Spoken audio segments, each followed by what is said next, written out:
We're here in Washington, D.C. at kind of a Young Turks office, and we've got a bit of a legend with us, Seymour Hersh. We've interviewed him in the past, but it was a long time ago, back when we were mainly on radio. He's only won 2 National Magazine Awards, 5-time Polk winner. He was a dark horse candidate there, but won it 5 times anyway. 2004 George Orwell Award, and a little thing called a Pulitzer. Uncovered the My Lai Massacre and Abu Ghraib. I'd say not a big deal, but it is a big deal. So he's here in the studio with us, our Washington studio, and his latest book is The Killing of Osama bin Laden. Okay, Cy, great to have you here. A bit of a legend. What does that mean? Just what part a bit of a legend. Right arm, left arm, okay. Okay, so let's start with bin Laden. You've said that huge parts of the capture of bin Laden's story that we were given were lies. Let's get into it. What parts were lies? The thing that was true is the president ordered the SEALs, SEAL Team 6, our elite team, to go in and kill the guy and make sure they get the body out, take it out. That's true. Everything else is sort of like a fantasy land. It's a little bit out of the story they tell. The basic story is that the Americans were told that bin Laden, we've been looking for him since '01, after he ran and he hid. We know he hid for some years in the Hindu Kush Mountains. It's sort of a no man's land between Pakistan and Afghanistan. And so the story is that bin Laden decided the best place to hide out from us would be in in a resort town 50 miles or 60 miles north of Islamabad, which is the capital of Pakistan. Summer it gets very hot. Abbottabad is in the mountain. It's a little higher. It's sort of like, I joke about it as the Martha's Vineyard of Pakistan, where the generals go and the civil servants go in the summer to get a little cooler. He's a mile and a half from their West Point. He's a couple of miles from regimental headquarters, and if you really took a map and looked at it, in a circle around him are not one, but 2 very secretly and highly guarded Pakistani nuclear reactors. One makes uranium, the other one's plutonium. A very secret base that the Pakistani intelligence service operates out of, called the ISI. RCI meet with them there, work with them. We do ops. The largest air force airbase in Pakistan, Rawalpindi, and some other facility equals. He's in the middle of all that stuff.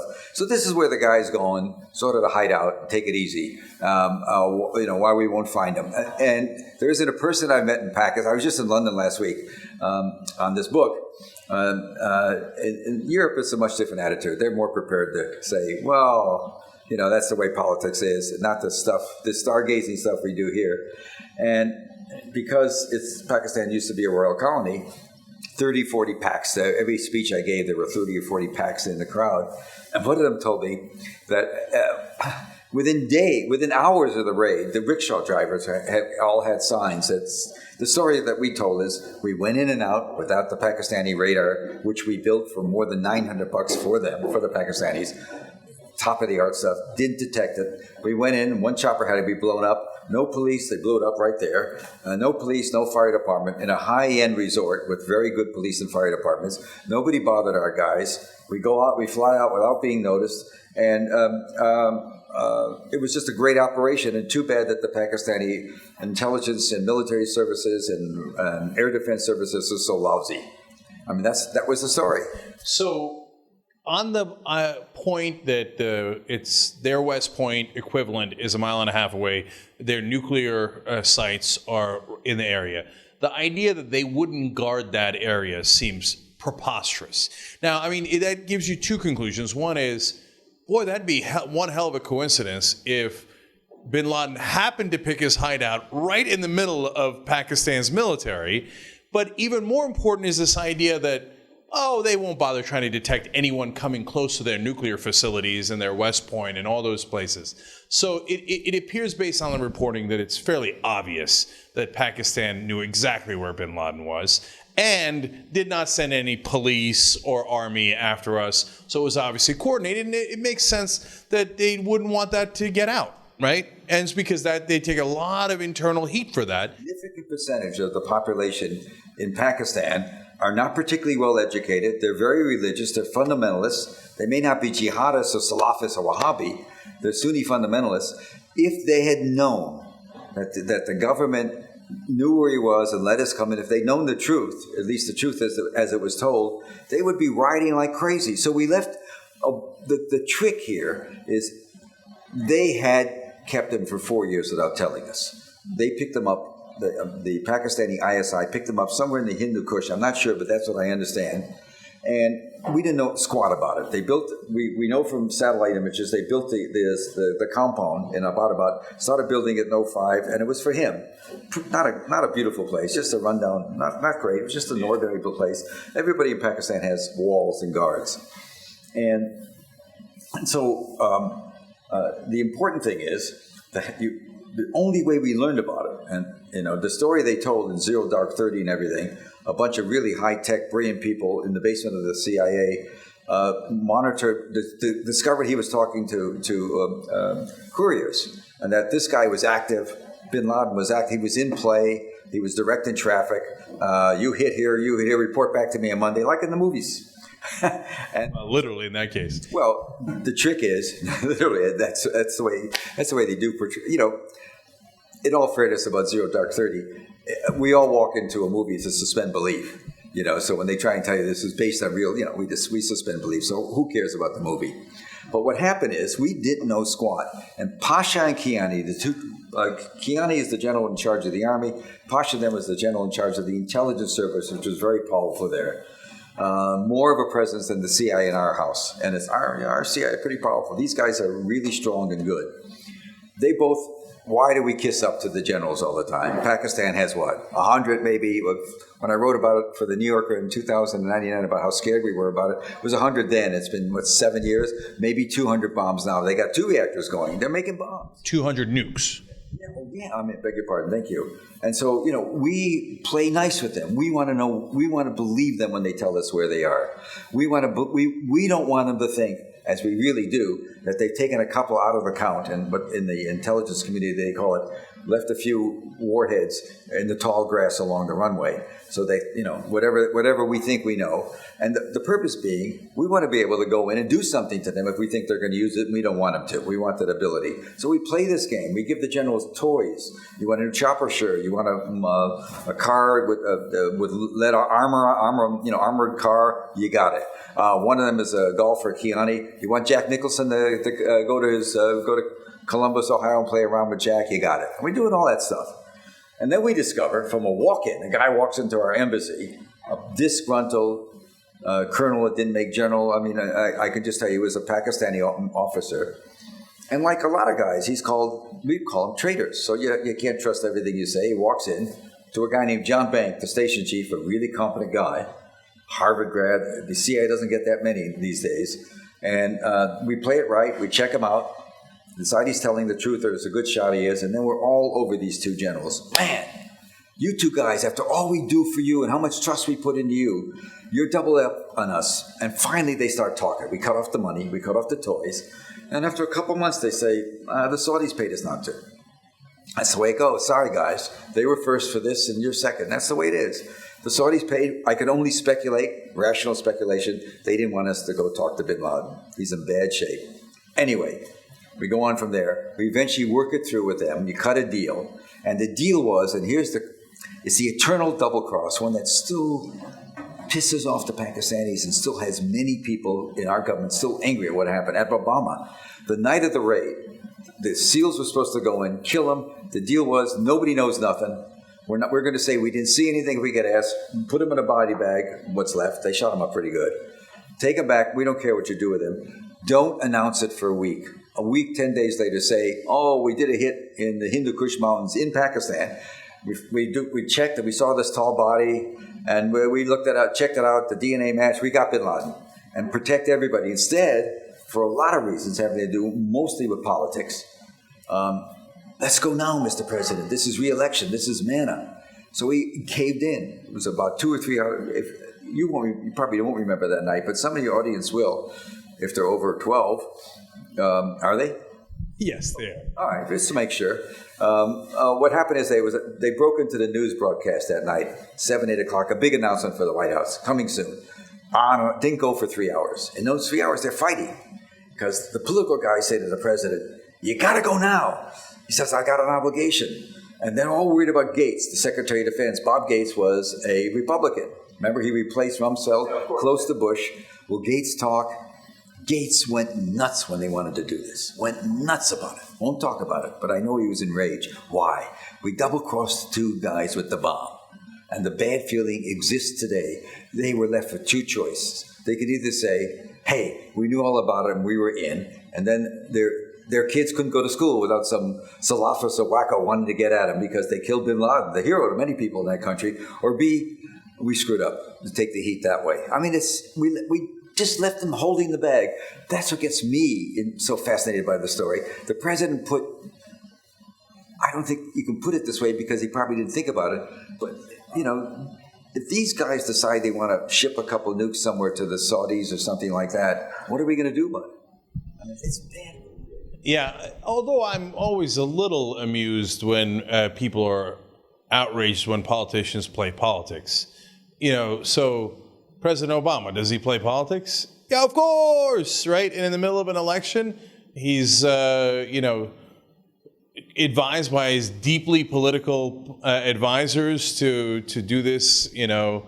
I'm not at all surprised by that, especially knowing Obama. I mean, look, and he put lives in danger, et cetera, but he's the same guy that called the leader of Yemen and said, oh, yeah, you have a political prisoner that reported on our strike down there, and yeah, I want you to keep calling him a terrorist and keep him in jail when he was going to get a pardon. So is it surprising that Obama would play politics? I'm not sure it is. But to a lot of the mainstream press, it is surprising. Oh, no, they would find this conversation scandalous. They wouldn't believe it, that's all. It's not credible. Yeah. But I will tell you something. It was a little extraordinary because here's the other caveat. There was tremendous pressure that night to say, and Obama, you know, he's not clearing this with the national security guys. I'll tell you, remind me to tell you about a story the next day I heard about this. He's not clearing it. He knows Gates is against it. He's pretty sure it's all's going to be okay. But, you know, presidents, we don't elect presidents to play games with the, you know, I'm sorry, I know like I sound like Pollyanna, and yes, it's always political. I don't know what's in his mind, but it was probably in terms of a bad move, as far as I'm concerned. And I know I've been spending my life dealing with bad news. It was bad, and they've covered it up beautifully. If you remember the story, they ran off with a whole list of things. They were worried that some people would think that maybe they shot a guy that was a prisoner of war in cold blood, which no matter where you are, that's illegal. And of course we did. So they invented, the first story was bin Laden had an AK-47, remember that? And then he had two women that were going to shoot and protect him, et cetera, et cetera. They walked away from some of those stories. But what happened the next day, I'll just tell you how I got into this story. I'm just watching it. And everybody's cheering. 10 years after 9/11, I'm saying to myself, boy, if it was only true, this would end the war on terror, right? You know, we've been fighting, let's see, in Afghanistan now for 15 years, and the war on fighting an idea, and, how are we doing, pal? How's it going? Has it spread? Are we in more trouble than we were? But the next day, there's an Irish Catholic mafia in the world, which I'm very respectful of because thank God, because they talk to each other. Biden's a member of that. There's a bunch of guys in the White House that talk to each other. There's a bunch of journalists. And so Obama, the next day, a lot of calls were being made to people saying, just to insiders, news guys, they were saying things like, they were saying things like, we just want you to know, this is a tough guy. You think this guy's a community organizer, the president. Remember, after college, before going to law school, Yep. He was an organizer. Let me tell you something. He ran it up Gates. Gates didn't want to go. He ran it up his ass so hard it wasn't funny. Let me tell you, he's tough. He just made Gates, and what was the issue there? What Gates, besides hating the idea of going public because you're screwing two guys, you're double crossing them really, with a high risk at the end. Gates also, what they wanted to say in the very beginning, and they didn't do it initially, but they went back to it when Gates stopped fighting. They wanted to say we did it by couriers, and what was the reason of that? We did it by couriers because in the basement of the CIA, we tracked a courier, we got a courier, and we waterboarded the hell out of them. We put him in one of those black prisons, and we just went to the wall, put him to the edge, and he gave us the name of bin Laden. That's how we got it. I mean, they wanted to cover their ass. And that almost happened that night. It did happen eventually. It happened in the movie. And that, so that's what also drove Gates crazy. Two birds with one stone. Well, We cover our ass on the torture that we did and pretend that it got this, and we hide the real story how we got it. So yes, I remember the first day we covered it. Look, I'm thrilled that we got bin Laden. Obviously, as an American, we were all horrified by what happened here. But I immediately said on that day, he was not hiding behind his wives. That story is way too convenient. Like, you don't have to be a genius or an investigative reporter to know what's pure and obvious propaganda, right? Then they leaked that all the porn that he had. I don't know. He's a guy. Do you remember the photograph of him looking with the shawl? He had I remember. A carpet or shawl, or maybe even just a big a shawl, I guess, over his head. Obviously, in chilled, cold room, watching TV, whacking off. I guess I don't know what the hell they were trying. Because they wanted to discredit him, right? So, why do you know that? Why do the guys from my old newspaper, the New York Times and the Washington Post, why are they lining up for the next week? Please give us a tidbit. And one of the tidbits in one of the stories, everybody was so desperate for an angle in this great story. Not a word suggest. Even when the White House had to roll back. Within days, they had to roll back the story that there was an AK-47. That was too much. And it was described as, it's the fog of war, mistakes made. Not that they were being propagandized, but my best one was one day they said, well, there was a dog on there, and the president went to see the dog, and there was some joke told. And the dog was great because they smuggled the dog in, the SEALs, when they came in. They were very tight quarters. The Blackhawks only could hold 10, 12 guys. They were 12 in each. And they not that many munitions because they were going to be met by the ISI. There wasn't going to be a firefight there. They were going to be met by guys that walk them upstairs to bin Laden's cell. I mean, that's really what happened. I mean, it's so different. But the dog, they said, once I wrote about this dog that at a critical time because they had to blow up the chopper and there was a big explosion, there were photographs of it. They wondered if some people would come by. Why didn't anybody come by? Because they were all told to shut up and stay where they are, all the neighbors. But the dog was going to warn them off. And I remember thinking to myself, an Urdu barking dog. He could bark in Urdu. He could tell all those people to stay away. There's the Pakistani lassie. I'll tell you, you can. There's when it gets competitive with the press and the media, and the television is. I don't know what to tell you. I know you're television, but you're different. The television, network television we now has. I don't know. There's some good people working. I know that, but I know people do it. And they're all go like this, But the money's good. So, Cy, I mean, to me, just a quick note on that. To me, them not saying, hey, he very likely didn't hide behind his wives. I get why they can't say that. I can say it because I'm telling the audience, I'm being honest with the audience and saying that's very classic propaganda. It would be a hell of a coincidence if he happened to do the thing that they always do propaganda about, right? But the network guys aren't going to say that without evidence, and the mighty Pentagon is telling them that he did hide behind his wives. But what I can't understand with the network guys, and what I understand it, but I find it inexcusable, is when a day later, or 2 days later, or a week later, the Pentagon comes out and goes, yeah, we made up the AK-47, we made up the wife, hiding behind the wife, we made up this and we made up that. Because they did, they admitted it, right? They admitted that they made up all that. They just, the so-called news guys bow their heads and go, yes, sir, right? Like, wouldn't a news person then say, wait a minute, you just lost a lot of credibility. The next time you come out with a statement, I'm not going to say the mighty Pentagon said it. I'm going to say the liars at the Pentagon said this, right? But they never do that. Because their next question is, okay, we're going to eat, it's implicit. I got it. What could you do for us? Could we get an exclusive maybe with the president on this? Or how about the Secretary of State? Can we get something that the other guys don't have? It's all race ratings and one war after that. And why would you want to piss on something that's increasing the ratings right now? But, you mentioned the wives. He had a bunch of wives and kids. They were taken by the ISI, of course. ISI ran the whole thing. And guess how they left? On a Saudi jet. We all said we were going to, but let me just add, we were going to interview him and get all the information we could. We never asked for one. We never got one. We didn't have an interest in getting intelligence from the people in bin Laden's compound. Is so beyond preposterous, right? Like, who could possibly believe? A child wouldn't believe that. But we know the wives. We know the wives know bin Laden, right? We know, why wouldn't we want to talk to the wives? So anyway, I want to get back to the Saudis in 1 second. The Saudis are a huge part of that story and relevant to what's happening today. But one more on bin Laden. Why'd they kill him?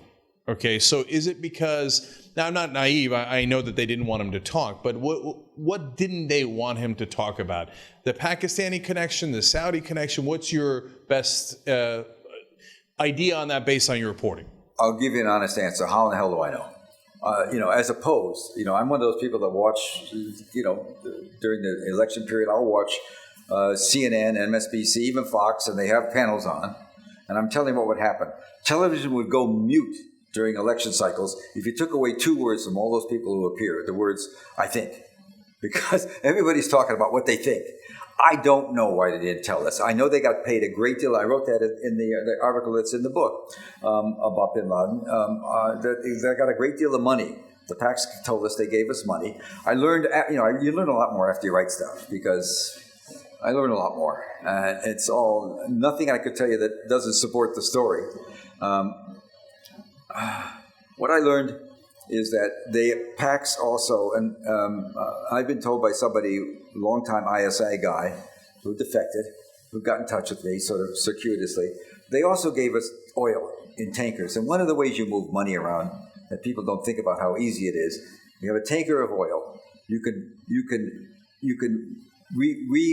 not refinance it, you can change the ownership at sea. You can change the ownership of a tank load of oil 4 or 5 times at sea, just a document. And then it goes off and it's going to India, let's say, and you change the ownership from the royal family of Saudi Arabia to Pakistanis.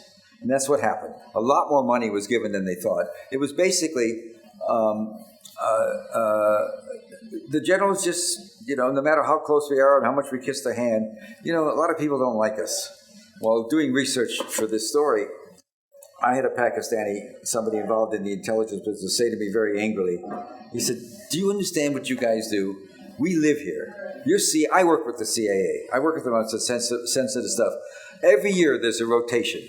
A new guy comes from Langley or some other assignment. He doesn't know anything about my country, doesn't know the language, and the first thing he does is starts telling me how we're going to do things differently. How we're going to change it because he's got his ideas. You have no idea how enraging it is, how you treat us like dogs. And so there's a lot of anger at us, above and beyond the fact that we've got Guantanamo, we started this craziness. Most of the people in the Arab world want to be left, they're basically pro-America. People ask me what's going to happen in Iran. When now that Iran has cut the nuclear deal for 15 years, we're going to look at it again, and there's all this talk about they may go back, be terrorists. I'm telling you, the chances of the NBA franchise in Tehran are greater than these guys walking away from the deal, unless we walk away. That people like a lot of stuff about America. Michael Jordan T-shirts. I wish I had the concession for it. It's all over the place. Yeah, that's absolutely true. They love our culture. They don't love our government as much. They love our music. They love our sports. Yeah, the movies. It's everywhere. I mean, Vietnam, best example. All the bombs in the world couldn't conquer Vietnam, but Levi's and McDonald's did. So I went to Russia during the Cold War in the 80s in bad time, and I went there as a reporter. I've been there earlier, but this is a hardcore reporter, and I'm staying in Moscow right at the square. And the first cab driver I got offered me, I think, something like $100 for blue jeans. If I had any blue, I wasn't wearing blue jeans. He said, "You got blue jeans? I'll give you 100 US." This is the middle of the Cold War. It's just there. It is there. No, that's true. We're great at marketing. So before I get to the Saudis, I'm going to go on a tangent here, and it's an unsubstantiated theory of mine, but I want to run it by you. I can substantiate anything.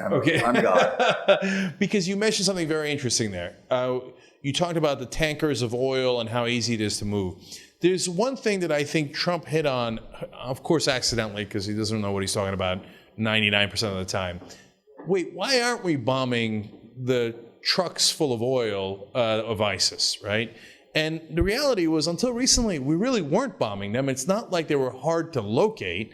And so there was some reporting out that, that's going over to Turkey, and then it's being shipped to places like Israel, and around it goes. And those are a lot of our allies, U.S. allies, that are getting rich off of that oil. So maybe we'll leave that oil alone. Which do you have? There's no question that ISI's oil was largely and was being purchased by the Turks at a discount. Oil's, of course, the price of oil is going down. Ergo, the biggest, I was visited by a leader of the opposition, even though I'm considered to be a pro Saddam, not Saddam, but Bashar Assad, because I interviewed him a bunch of times, and I say to everybody, he's won. He's going to stay in office. You're not going to get him out. You can have the big problem is, besides the fact that we should join in with the Russians, what they were doing, instead of fighting them, instead of being pissed off at them now for doing what they did so well, in and out in 6 months, they retrained the Syrian army, re-outfitted them. Syrian army is much better now, much better army because of Russia, and it's gonna take the last big city, Raqqa, and which we don't want them to do. We'd rather have us and the Kurds do it. But anyway, they were packaging oil. Erdogan has been supporting ISIS for years, and we've known it. Erdogan, he's my number one candidate for the guy that gave the nerve gas that was used in Syria, because there's no evidence Bashar was his depots where the nerve gas he has is different than the nerve gas we found. It's another story. But the bottom line is that there's a lot of evidence that the Turks were really eager to support anybody going after Bashar. They wanted him done. We wanted Bashar done. You hear all about these kids who blow up things in Paris, the North African kids, and from Malamat in the ghetto, the Arab ghetto, North African ghetto of Brussels. And so the word the White House says is that the head of the intelligence community, General Clapper, we know that ISIS has got offices all over the world, and they're coming here tomorrow. Scare is great. I mean, I do think Europe has a problem with refugees that we don't, because we got all that water. But the reality is, in 2012, if you were from one of those suburbs of Paris where it's all teeming with hate and frustration at the racism and the way they were treated, and if you decided to go to Syria, the government said, "Oh my God, you want to go kill Bashar? Go. Visa right away." And same for the kids in Brussels. And they would go, and what happened generally, not always, but in many cases, 3 or 4 months later, they come back because they're not religious. They don't believe in. They don't know about Sharia law. They don't know about burqas and dashils. What's the word dashil? For the men's dress. I forget. Dashil, something like that. Close with a D. and they come back with their tail between their legs, saying all they did is put us to the front lines. Yeah, of course that's what they were going to do. But they get tricked into it, yes. And then they come back and they go back to their normal business, which is moving drugs. They get busted, they go to jail. And guess what? You can learn an awful lot in jail about bomb making and all. You don't have to go to Syria to make it. I'm not saying this explains what happened, but I'm saying the government will take advantage of these kind of incidents to say, fear, fear, fear.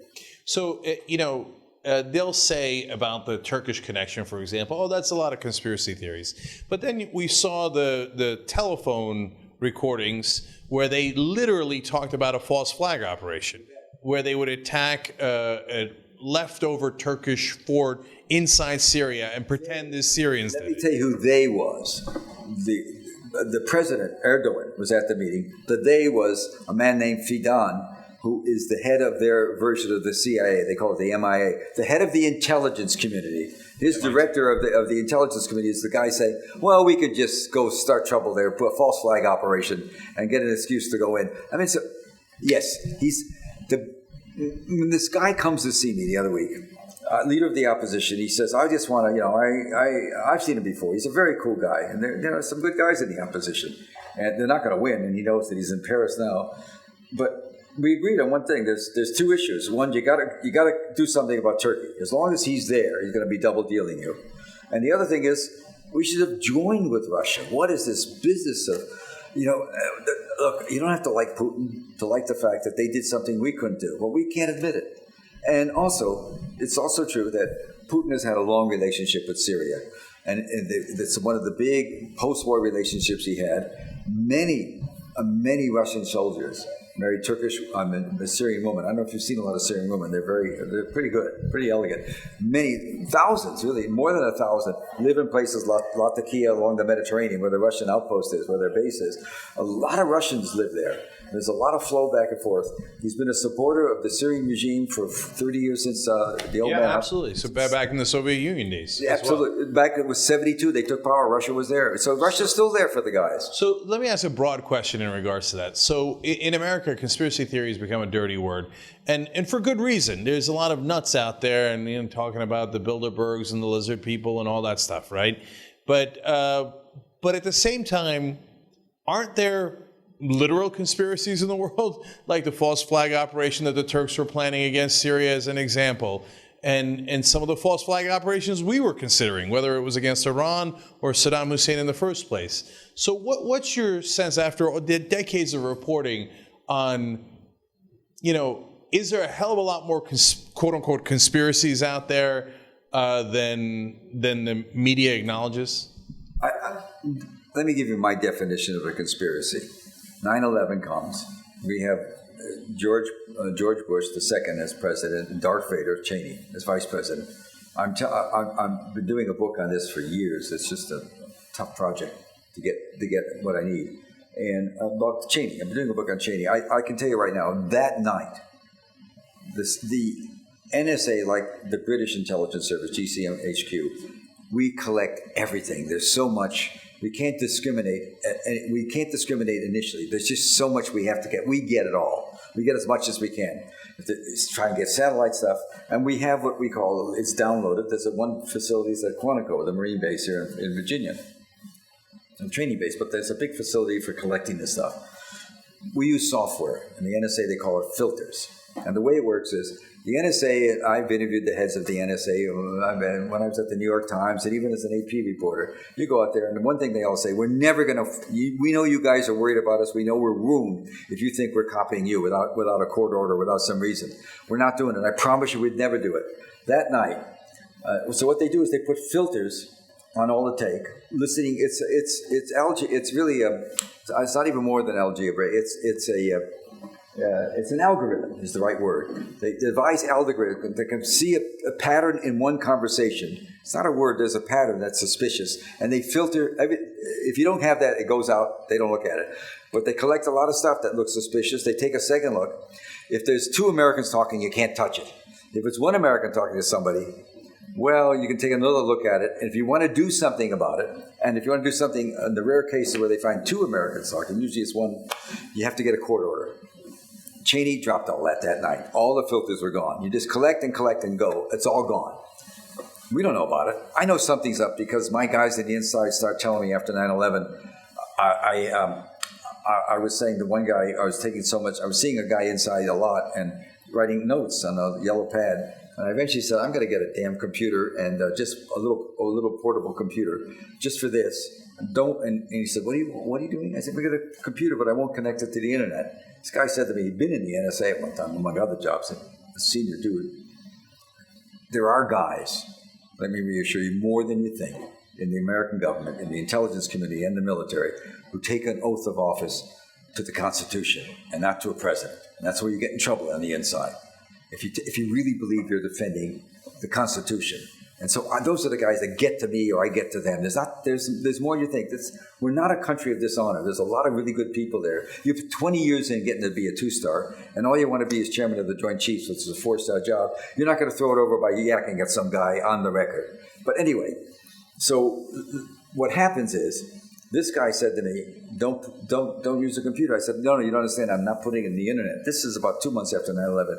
He says, you're not listening to me. Don't put anything with my name in any computer. And I know then something's going on. Okay? That's all I know. I don't know anything. So, 12 years later, 2013, 3 years ago, a guy named Snowden comes out.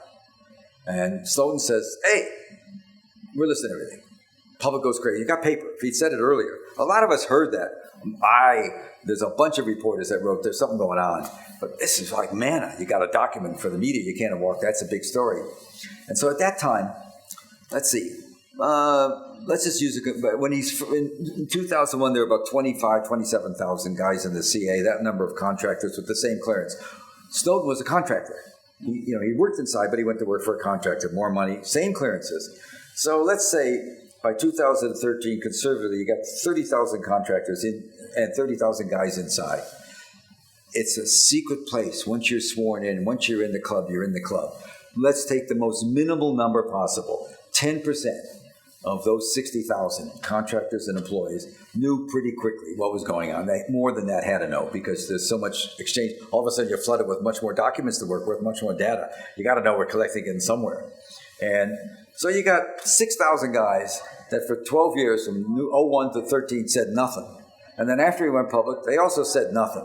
So you got one guy out of 60,000 that tells the American people something, and you're telling me our government cannot keep a secret? Come on, they can keep a secret. You're talking about conspiracy? You got 59,000 guys that kept their mouth shut when most of them many of them didn't like what went on. Couldn't stand it, knew that they were jeopardizing their job if it got to a hearing. It didn't turn out to. Snowden did some good things, but he didn't turn it over. So how do you get those good guys in the government to talk to you, right? Because you get all these sources. That's why you've broken all these legendary stories and others.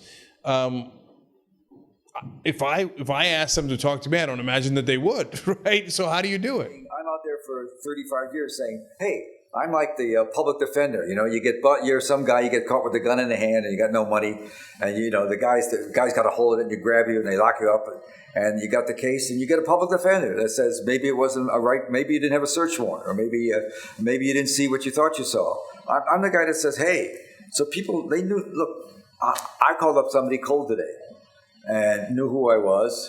And so I asked them something about a very tough thing I'm looking at. Somebody in this business. I mean, I call, you get numbers. Something about America? We're a very open society. And they're a little better now, but for 30 years or 40 years, if I found out some guy that I needed to find in the CIA, working in a big job in the CIA in Washington, I'd just go to the phone book. I'm serious. It's that easy. But now we're smarter.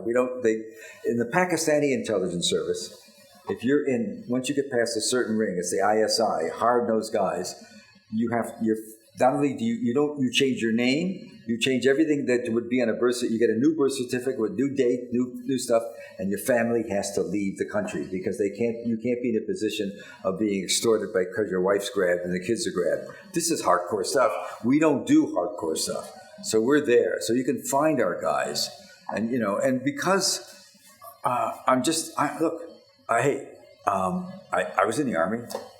I can clean a gun. I can clean a machine gun and put it back blindfold. I did my Army. I was in the Army. I flunked out. I went to college. I got a scholarship. Well, I just didn't pay. I don't know how it happened. I just didn't pay. My family were immigrants from Lithuania and Poland. Neither one went to. My mother and father didn't go to high school. And America's this kind of a place. And I don't.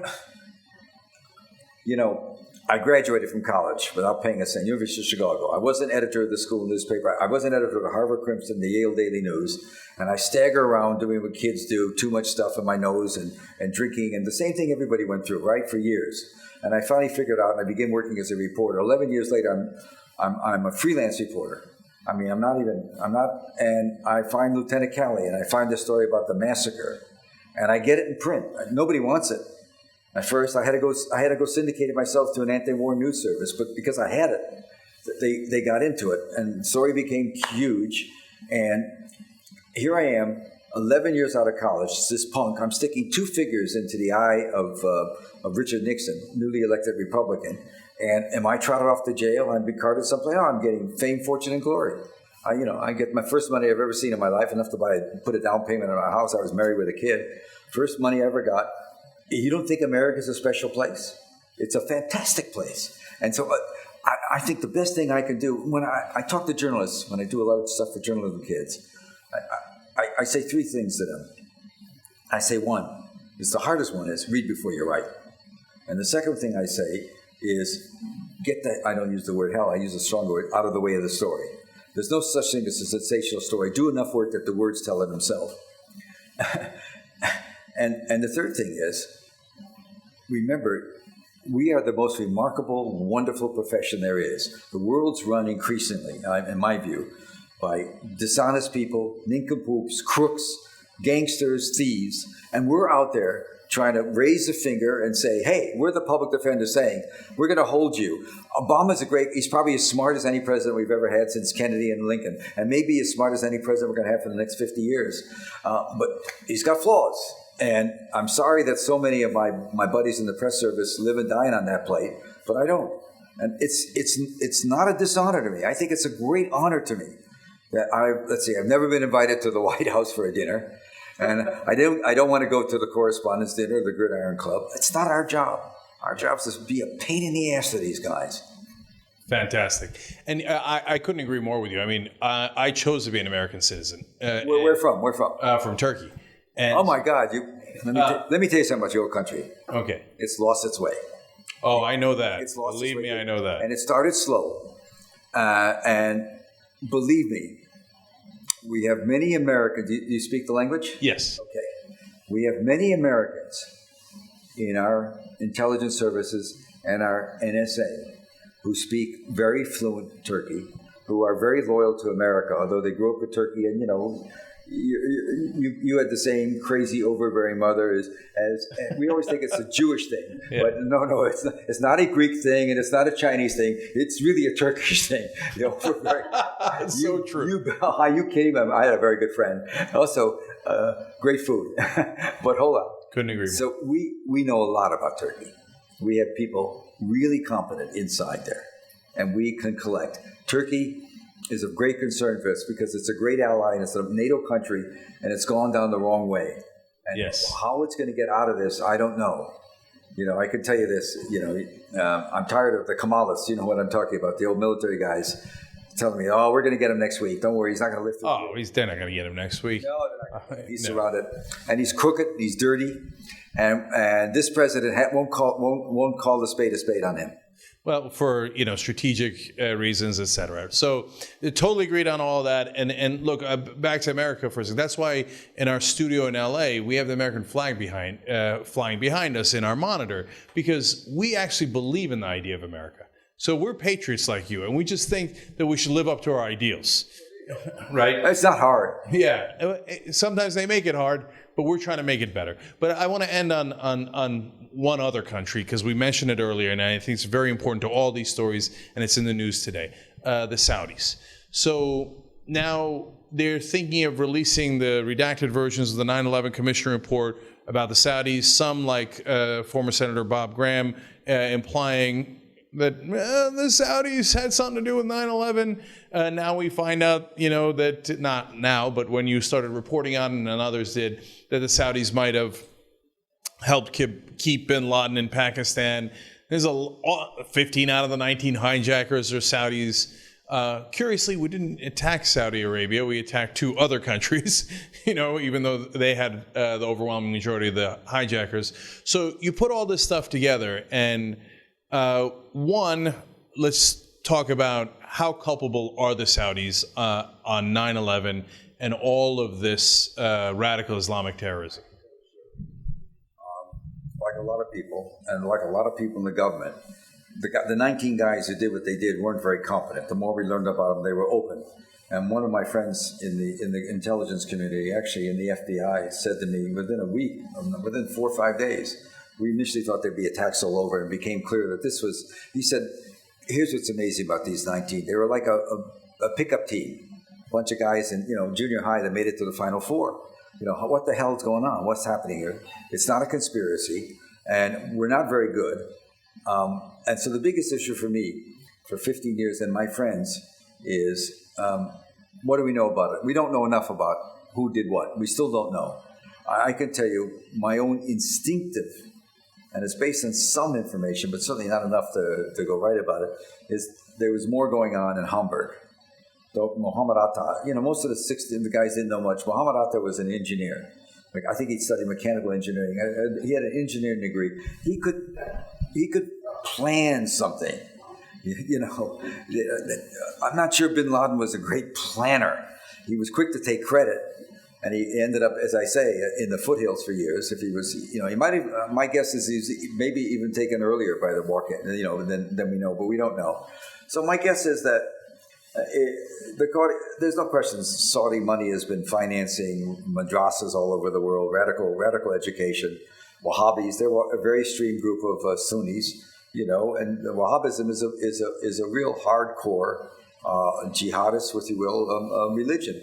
But I don't have an answer for you. I don't know, and we don't know. My own guess is the 28 pages will be not definitive. That's a pretty. That's what I've heard. Yeah. No, the fact that they're funding Wahhabism throughout the world is indisputable. The question is whether it's connected to 9/11 or not. And as you say, it's hard to know. I will tell you, there's some reason to think that there was some money transfers, but before that we know about. But they went to mosques in Hamburg, and that's where Muhammad Atta, the one who in Germany, yep. Yeah, well, yeah. And I'll tell you something else. After 9/11, I got to go. After 9/11, one of the first person to give us a great deal of intelligence was Bashar Assad, because he's a secular country. He tolerated a lot of dissent. A lot of Jews left early, but there were Jewish groups still living in Aleppo, a big community there with a local rabbi. There were various Christian sects. There was many of the Sunnis are not fundamentalists and always supported him.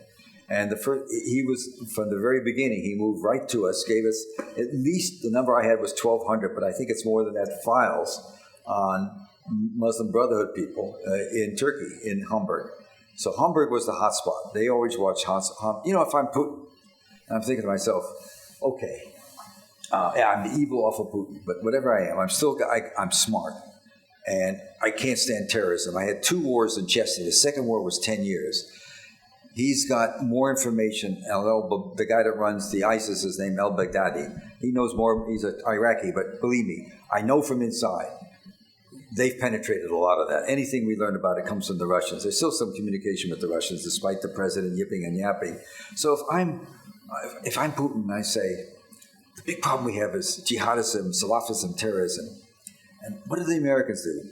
The first thing they do is knock out this guy in Iraq, bad guy, no question, killer, bad guy, any worse than the Sunnis, any worse than the Saudis, any worse than what's happened in Bahrain, UAE, overnight in Abu Dhabi, every Shia was suddenly told, no matter what job they had, including CEOs had to leave within one day. A couple of years ago they did that, just a fiat. Jesus. Am I any worse? Is he any worse? No. And so I'm watching. We knock off a guy that's secular, and immediately what happens, all the crazies come in. This is in Baghdad, and we now know that the ISIS originated in Baghdad, in Iraq. Then he goes and knocks off Bashar Assad, or wants to anyway. He's also another secular guy. Then he takes out Gaddafi. As crazy he is, since 2004 been helping us with Al-Qaeda on our team. Bad guy. So I'm watching the Americans. I'm thinking, wow, they think I'm a bad guy. They're nuts. Look what we did. The 3 areas in the Middle East where you had a start of doing something rational, they wipe out. I mean, so he must think, I don't know. I'll tell you one thing Trump said. I'll leave on this note that always interests me. He said, I don't think NATO's worth much. You find me anybody that's going to ever do that, say that in the political life today. NATO is not worth much. Yep. Seymour Hersh, legendary reporter. Appreciate your time. Thank you for coming on The Young. You're going to pay for my parking ticket. Goodbye.